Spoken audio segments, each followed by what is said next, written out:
and welcome to Love Island The Morning After, the only official Love Island podcast. Last night, the villa doubled in size as we had friends and family, but things went a little bit, pear-shaped, I say, when Elma and Ekin went head-to-head. Sam, my man, are you ready to get into this? I can't wait. I skip to work every morning. Every morning. Right, let's dive straight in. Let's get Ekin versus Elma. Oh, we're starting big. Clash of the Titans. Is it in Clash of Titans when they say release the Kraken? Yes. Yeah. Well done. Release the Krakens. I get that from my mum because she's always banging on about Clash of the Titans. It's a great movie. Yeah, it's a brilliant movie. I think I've watched it once with her. Who's the Kraken then in this one? Do you not think the Kraken would be Elma? So do you think, so who's in the right, who's in the wrong? There's no right or wrong. However, I do feel like Elma has been a lot more fiery in this whole situation. But do we not just feel sometimes you need to just sort of be like, you know what? I'm sorry I hurt your feelings. Yeah. Let's move on. You really can't in life just be like, oh, agree to disagree. You can't agree to disagree on everything. No. Sometimes you want to apologise. The only winner was the viewer, really. Yeah, it was us. We get more drama. We soaked it up real nice. Things at the table, on my nerves now, you then ask the public whether we're the weakest connection. Sorry, because you sit there asking me because they Babe, a real friend doesn't do that, do they? Yeah, they do. No, they don't. Yeah, a real friend doesn't kiss my fella. Get over it. I don't want your fella. I've got mine. But if Elma kissed Curtis, you wouldn't like that. Babe, it's a game. Let it go. That's a game. It's a game. Let it go. Let it go. You just said it yourself. It's a game. So Ekin confronted Elma about the question, do you think Curtis and Ekin are the weakest couple? And Ekin said that they've basically had a grudge against them since the heart rate challenge. Ekin was saying the heart rate challenge was a game, you need to get over it. And Elma said, well, this is a game and you need to get over it. Do we think that's right? I feel like they're being a little bit like obtuse about the situation. Good yes, word. it was a game. Yeah. It was a game, but from Elma's side, you weren't asking that question in a friendly way. You really wanted to know what the public think about Ekin and Curtis simply because I feel like Elma is still a little bit hung up on the fact that Ekin kissed Sammy during the challenge last time. I agree with Indiyah. I think that you can't be a hypocrite when it's only happened twice, I don't think. Because the first time, the heart rate challenge, whatever happened. You either decide to let it go and you let it go, or you carry it on and it's so obvious that there's still something there and some annoyance, which is what Ekin's saying. It's just like, if we've agreed to let it all be in the past, you've got to see it through. Otherwise, don't bother. Yeah, I think that's the point she's making. Yeah, because like, imagine if me and you squash something, Sam, and then I bring up the same question about something that I thought we squashed. So it's just sort of like, you're not over it, clearly, you know? And also, it's like, I need you to admit you're not over it as Yeah. well. If I'm Ekin, I won't rest unless you have actually just, because we all know it's true. So why can't you just sit there and go, right, I actually haven't got over that heart rate thing. Yeah. I don't think I'm actually going to be your friend ever again because clearly something's gone and I don't trust easily and stuff like that and whatever. Just honesty. Because now you're not even holding that in. You're actively doing something to hurt my feelings. Look, I understand though, obviously Elma's point of view, she's like, look, other people are asking sort of hardcore questions as well. Why is it always? I think Sammy and Curtis was quite an interesting chat. Sammy was like, obviously everyone else is getting these questions. Why is it that you are so hung up on it? It's weird. I agree with Ekin when she's arguing with Elma, but I don't agree with Curtis when he's arguing with Sammy. So you're Team Ekin, but you're also Team Sammy. Yeah, it's weird because Sammy's super chill, right? He's so relaxed. And I think he's handled himself really well, actually. Lest us not forget how Sammy treated girls in his time in the villa the first time round, right? Yeah. So but he's grown up now. He's 23 he's now. 23. He's so grown up. And look, as Curtis said, look at you. You say you're a 23-year-old man, right? Yeah. Which is Because so he is. patronising, Yeah, because right? he literally is. If I'm Sammy, I'm sitting there going, you are such a beep. You say your name, Sammy? Yeah, because it is. You say you're 23. I would struggle with that. I find it really interesting because Curtis is like sitting there being like, do you think there should be an apology? I haven't heard an apology. By the way, we've had Curtis in this studio a couple of years ago. He seems like a lovely bloke. This isn't anything, when it's in there, it all gets real heavy, right? But he didn't say anything when Elma and Ekin were arguing. He literally was mute. Yeah. And then with Sammy, he's like, I deserve an apology. And it's like, well, you just didn't say it. You literally were sat there and you didn't say anything. I'm just like remembering like Curtis being so hung up towards Sammy, I want an apology. Do you think he actually cares? Or do you think this is now turning into like a power thing and he wants to feel like he's What a won? question. What a great question. Because he doesn't seem to care that much. I think like, it's a power he thing. just wants to hear that I'm sorry. Because I feel like by now you've already made up your mind about how you feel about Elma, how you feel about Sammy. You probably know these are not people you want in your life or circle.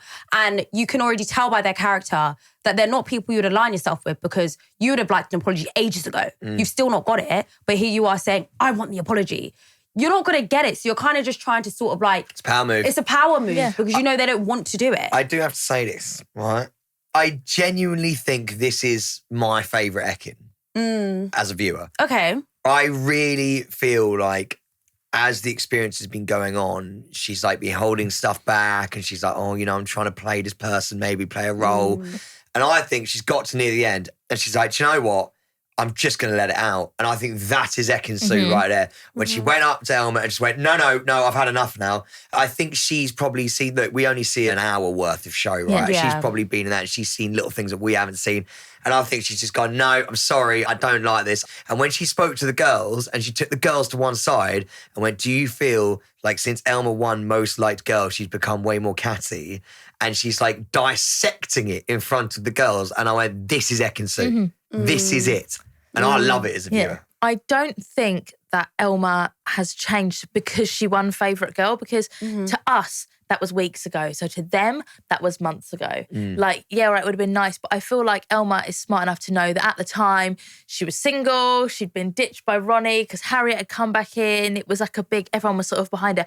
I don't think she would be doing stuff because she's like, I'm untouchable, I can do whatever I want.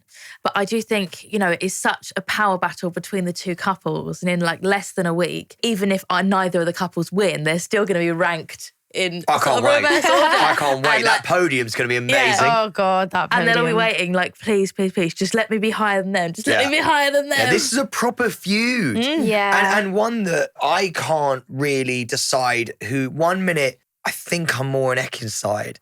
But then the other minute, I quite like how Sammy's handled all of it. So, like, it's really interesting to... Yeah. I think when they get out, I genuinely think they don't like each other. I hope they continue this onto like Instagram stories and stuff. Look, I can't wait. Dude, I can't wait to the podcast. The finale is closer than ever, and with love on the brain for all of our islanders, the villa's staying fiery with pre-loved fashion. This week, with the arrival of our two bombshells, newly formed couples, Chugs and Danielle, Sammy and Luca, were taken on a romantic double date at the Vineyard, dressed to the pre-love nines.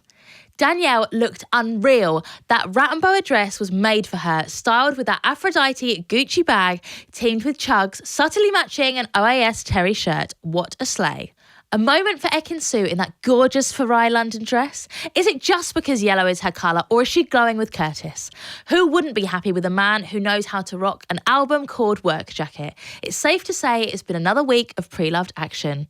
Need a date night fit for Valentine's? Discover your own pre-love style on eBay. eBay, sponsors of Love Island All-Stars. The video calls were something that I didn't think I was going to enjoy Okay. until we saw them. Yeah. Some of them shocked me. What one shocked you the most? Ekin-Su's brother. He did Was- have a very different choice of words. And I think we probably leave the best till last. So Yeah. we'll put a pin in that. We'll put a pin in that. So we'll start with Gabby. She had a brother.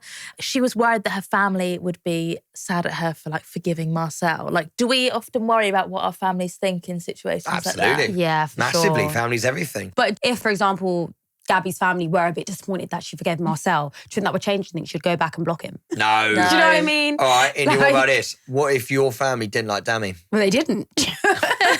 No, but I mean, like, yeah, it carried on. No, I feel like it gets to a certain point where things will just become very uncomfortable. And I think it's a very 50-50 thing because you are dating your partner. That's the person you're going to marry. Not your family. You're not going to marry your family. Do you know what I mean? So you also have to draw boundaries between your family. If it's not a thing where you feel like it's just because, you don't like the way they dress or you guys just don't really connect, but you can still that they're actually treating me well and I'm very happy. I think that's when it's like, okay, well, you're just going to deal with it, agree to disagree. But I don't think I could marry someone that my family really didn't like.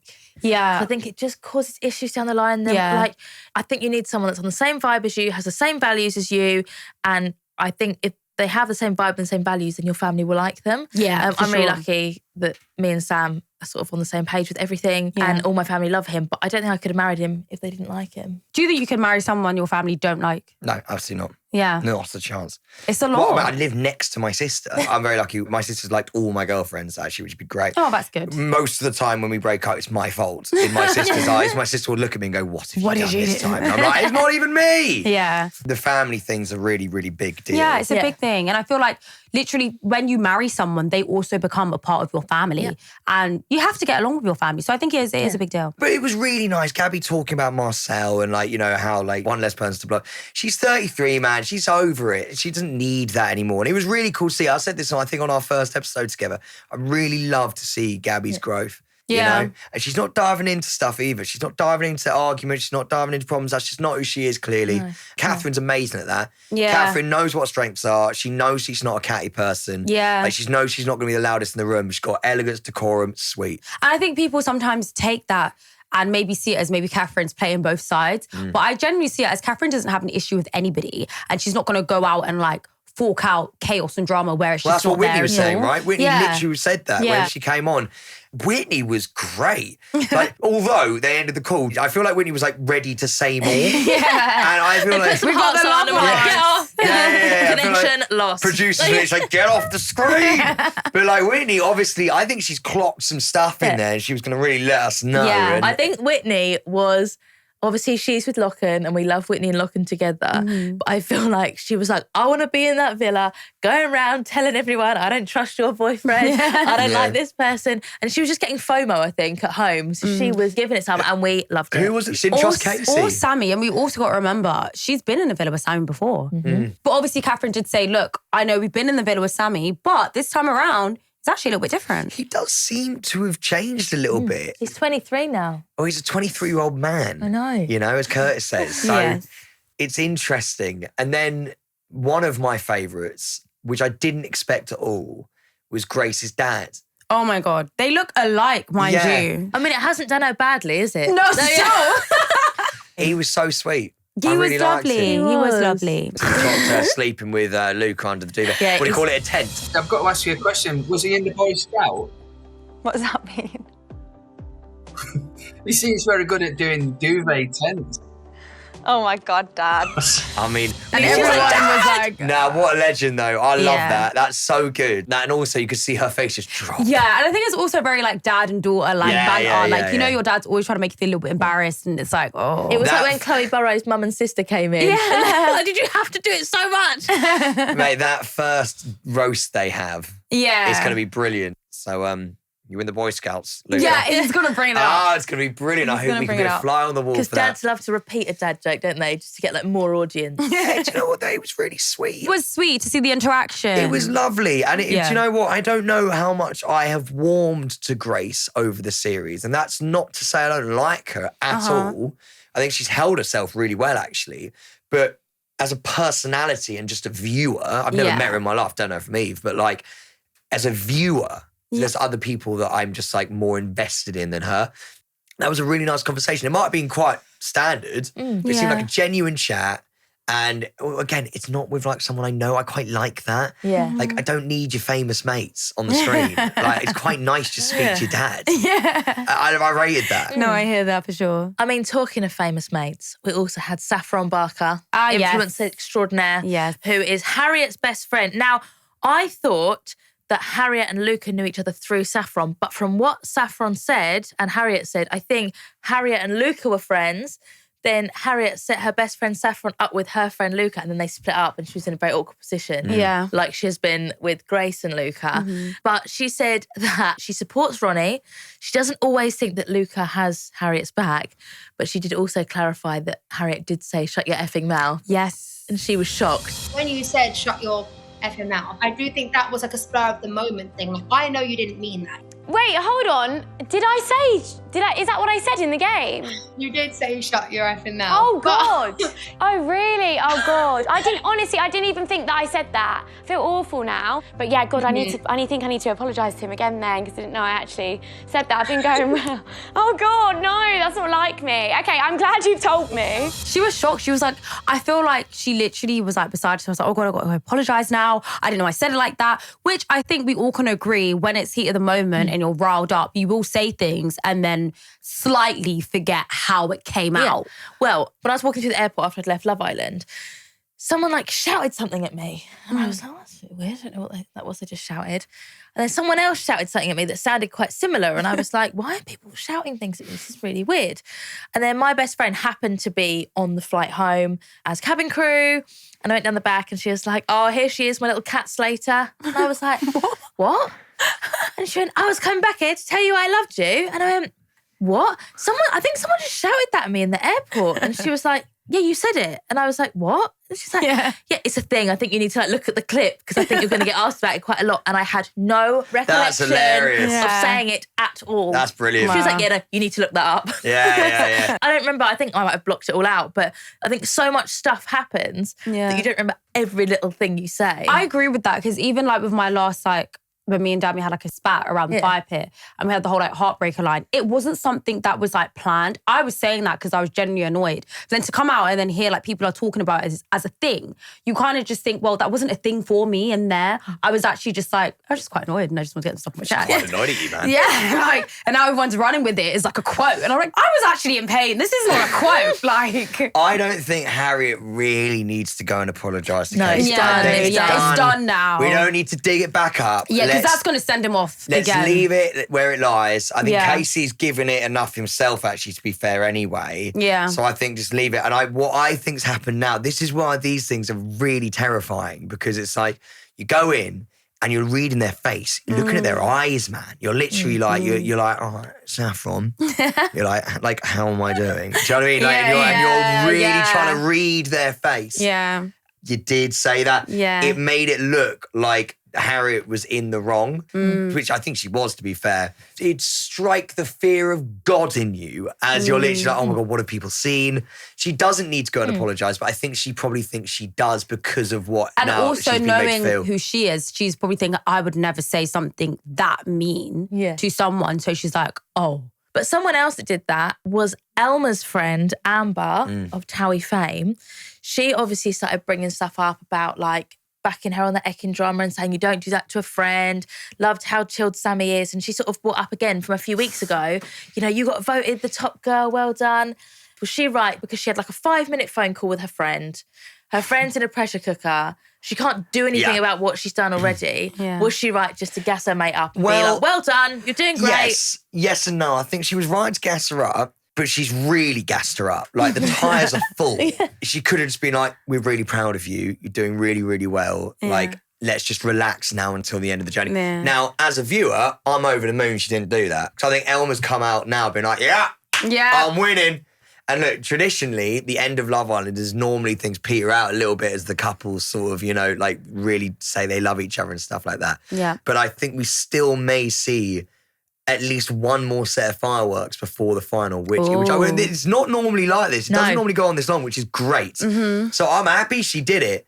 But I don't know if that's the best thing to be doing for your friend, especially when you can probably see that a lot of people are sitting there being like, Elma, relax. Just relax, enjoy your last few days, don't get involved in any more drama. And also with that little shaky Drama, voice. please stop. No more drama, please. The thing is, when you're in something like this, I don't know what it's like in the jungle, but when you're in Love Island, you sort of forget that the outside world exists. Oh, that's it, I remember Amber saying to me once, like, can you remember what your mum looks like? And I was like, I think so. It was very strange because that garden is your whole life. Yeah, for sure. So then to see someone from outside, you're like, it doesn't feel real. And I think also like being inside the villa, no one comes in. Like everyone thinks you've got like loads of people coming in and whatever. You're very much left to fend for yourself in that villa. It's so much smaller than so you you think go from it is. seeing the same 10 faces every day to then seeing a familiar face that you grew up with. It just doesn't feel real. It's the last push you need when you meet a loved to one. keep going. To keep going. And I think a lot of them, as we've just said, like, you know, Elma, Ekin-Su, all of these girls, like, have really been through the ringer, you know. And to be honest with you,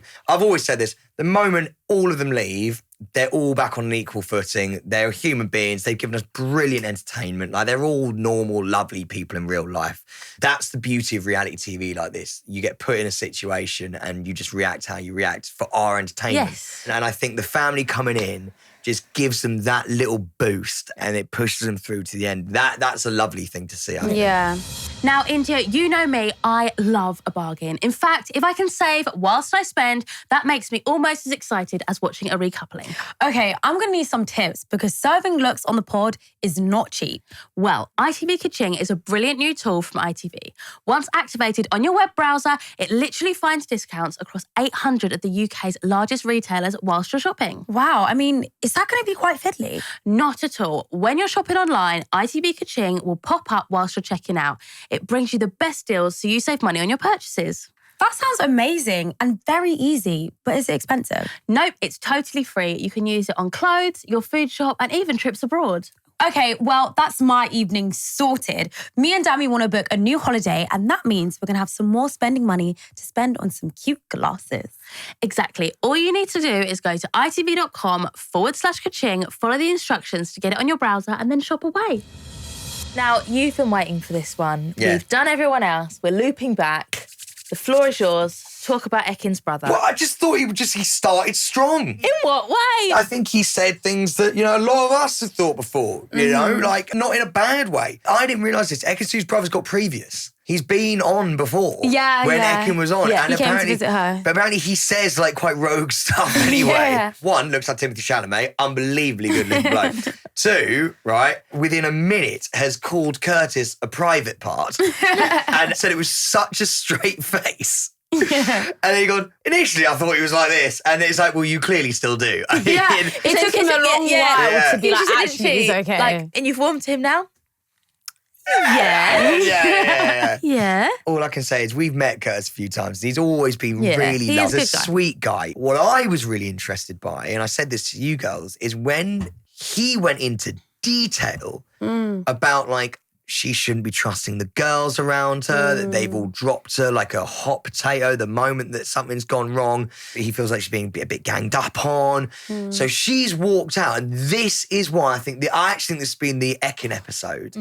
She has walked out, and she is a master of this, of like creating a situation where she's got the girls on the sofa and she's like, well, I got told a lot. I got told a lot. And everyone's like, what do you mean? And everyone's panicking now. And she's going, I've just been told that a lot of people haven't had my back and I need to stand up for myself a little bit and just keep my eyes open a little bit. And all of the girls then are absolutely sketched because they're sitting there going, what's been shown on TV? Ekin's actually really, really loved. Even if this isn't true or not, she's come out and made it seem as if that's the case. And it finishes with all the girls going, like that. And Ekin's like, yeah, you're all on thin ice now. Now Ekin looks like, I think all of the girls, and I think Ekin's going to win it. She's done it before. Even though she might not. Yeah. And so she's come out hard. And I think it's genius from her. I really, really do. Fair point. Do you agree with me? We do. I've broken that down scientifically. Exactly, it was so there was good. literally nothing more to say. Yeah, it You've was done a it. fantastic read and analogy. Yeah. of I the don't even whole feel like I needed a situation. whiteboard just then. Yeah, This is sort a of what I need. Well, Sam, you know what time it is. It's the end of the morning. It's only the end of the morning. If you make it the end of the morning, we could carry on. We could carry on. However, we do have to get ready to watch tonight's episode. Okay, fair. Yes. Good point. Do. And you can catch us tomorrow morning on YouTube, your favourite podcast app, and of course, ITVX. Yes, and we will see you tomorrow. And I'll still be here. So you're going to probably tune out.